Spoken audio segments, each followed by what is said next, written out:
Bankal barangay captain upat ka mga barangay konsihal ug barangay treasurer gipaubos sa preventive suspension subay sa kasong giatubang sa Visayas Ombudsman nga kalapasan sa Anti-Graft and Corruption Practices Act nunot sa COVID-19 procurements. Kung sayran pinaagi ni ining report.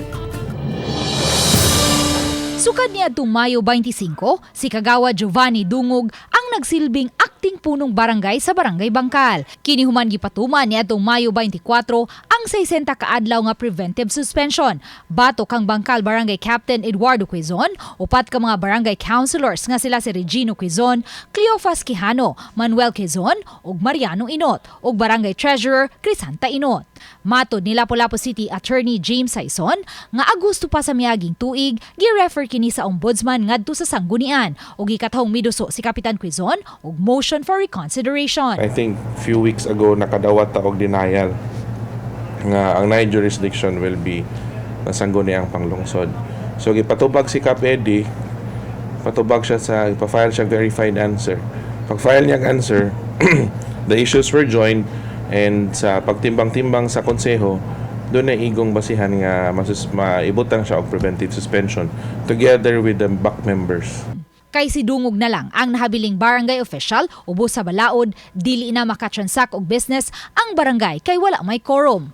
Aron kini masolusyonan ang Secretary sa Interior and Local Government ang temporaryong mubutang og barangay kagawad. So far ma'am wala gipagi napiktuhan, so functional patanan.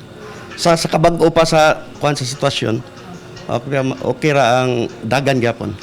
Kay si Cuizon, nagsilbi usab nga ABC President na bakante usab karon ang iyang posisyon sa sanggunian. Misaad hinuon si Cuizon nga muluwat og pamahayag kabahin sa mong issue sa musunod nga mga adlaw. Kahinumduman, Marso 2022, usa ka molupyo sa Barangay Bankal ang misangat og reklamo sa Visayas Ombudsman nga nagkwestiyon sa gisubay nga proseso sa procurements nga gihimo sa barangay atol sa pandemya sa pagpamalit og vitamin C. Sa pagbisita sa RTV Balitang Bisdak ganihang buntag sa Barangay Bankal, among nabantayan ang presensya sa mga pulis. Nga matod pa, gi-request sa barangay kini aron masiguro nga mapabilin ang kahapsay ug kalinaw sa ilang dapit. Ang Barangay Bankal usa sa mga nahatagan og Seal of Good Local Governance niadtong 2021 sa DILG. Uban ni Marlon Melgazo, Luan Merondina, Balitang Bisdak.